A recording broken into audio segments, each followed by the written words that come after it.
Hello students, myself Ayush Goel, head of the department mathematics at Reliable Institute Kota.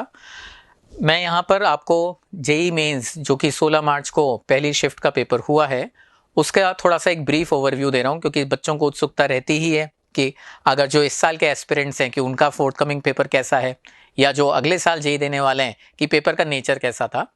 हम लगभग सारे questions बच्चों की मेमोरी रिटेंशन से रिप्रोड्यूस कर पाए हैं, तो मैं उस बेसिस पर कुछ जो क्वेश्चंस रह गए हैं उनके बारे में अभी कहना मुश्किल रहेगा, तो लेकिन जितने क्वेश्चंस हम रिप्रोड्यूस कर पाए उसके बेसिस पर आपके सामने एक ब्रीफ एनालिसिस बता रहा हूँ।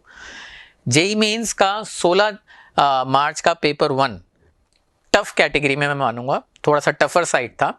ऑल्दो जो कुछ, मैं फिर इस डिस्क्लेमर के साथ ये बात कह रहा हूँ, जो क्वेश्चंस रिमेनिंग हैं अभी पता नहीं है, 4-5 क्वेश्चंस वो हो सकता है इजी और टफ और रहे हों, लेकिन जो 24 क्वेश्चंस हमने 23-24 क्वेश्चन अभी दिए हैं उसके मुताबिक ये पेपर टफर साइड पे था। टफर दोनों सेंस में, कुछ क्वेश्चंस में कंसेप्ट भी टफ थे और कुछ क्वेश्चंस बहुत लेंदी थे। क्वेश्चंस का नेचर ऐसा था कि डिफरेंशियल इक्वेशन दे रखी है तो डिफरेंशियल इक्वेशन सॉल्व करो, दैट इज फाइन, लेकिन अब सॉल्व करने के बाद इस फंक्शन को मैक्सिमाइज करो। तो एक क्वेश्चन में 2 क्वेश्चन हो गए। डिफरेंशियल इक्वेशन दे रखी थी, सॉल्व करो, फिर एरिया अंडर द कर्व का कंसेप्ट लगाओ और फिर आंसर बताओ। तो again it is a lengthy problem. Determinant matrices में मैट्रिक्स दे रखी थी, उसको मल्टीप्लाई करो, ट्रेस निकालो, फिर परम्यूटेशन का कंसेप्ट लगाओ। तो अगर हम क्वेश्चंस देखें ना, तो एक क्वेश्चन में 2-2 क्वेश्चंस चैप्टर्स के क्वेश्चंस थे। जैसे फॉग की बात करें, एफ और जी दे रखे थे, फॉग निकालो, कॉम्पोजिट फंक्शन अपने आप में, फिर उसकी नॉन डिफरेंशिएबिलिटी बताओ।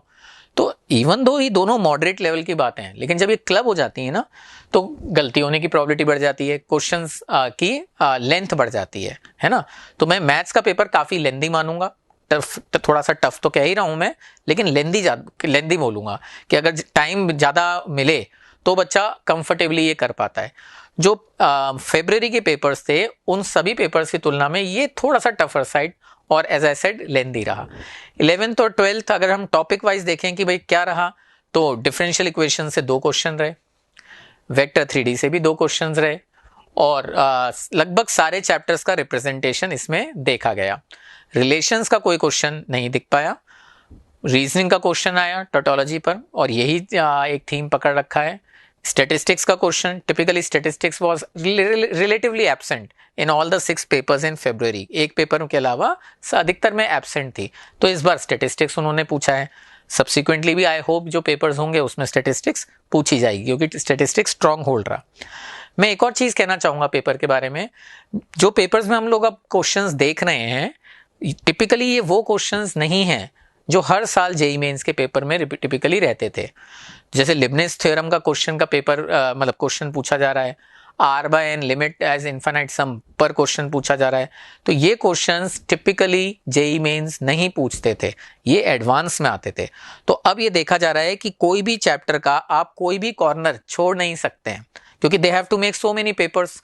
तो वो जो इतने सारे पेपर्स बनाने होते हैं, तो वो हर चैप्टर में से केवल हमेशा लोकेशन और रूट्स नहीं उठाने वाले हैं, कभी कॉमन रूट्स उठाएंगे, कभी रेंज उठाएंगे, कभी ग्राफ उठाएंगे, है ना, कभी लोकेशन ऑफ रूट्स उठा रहे हैं, तो कभी नेचर ऑफ रूट्स उठा रहे हैं।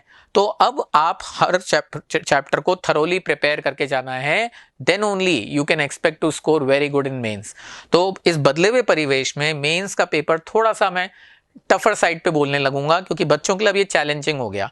पहले ये होता था कि भाई ये चीज रोज थ्योरम ज्यादा नहीं आता है, डोंट वरी, है ना, मैट्रिसेस में ये चीज ज्यादा नहीं आएगी, डोंट वरी, या इंटीग्रेशन में एस्टिमेशन नहीं आएगा, डोंट वरी। लेकिन अब you have to worry about every small bits and pieces of the chapter. तो आई होप बच्चों का ये, जो जिन बच्चों ने ये वाला पेपर दिया है उनका अच्छा गया होगा। जो बच्चे देने वाले हैं, गुड लक टू यू, और जो बच्चे एस्पिरेंट्स हैं, try to learn from the nature of the questions that JEE Mains is giving. और आप लोगों को बोलूंगा जो एस्पिरेंट्स हैं, वो एक क्वेश्चन मत करना, पूरा पेपर एक बार बैठकर देखना, तब तुम्हें समझ में आएगा कि 3 घंटे के अंदर इवन दो क्वेश्चंस जेईई मेंस के रिलेटिवली इजी होते हैं, वो चैलेंजिंग बन जाते हैं। You tend to do mistakes and time का शॉर्टेज हमें महसूस होता है। I hope this analysis would be helpful to you. Good wishes.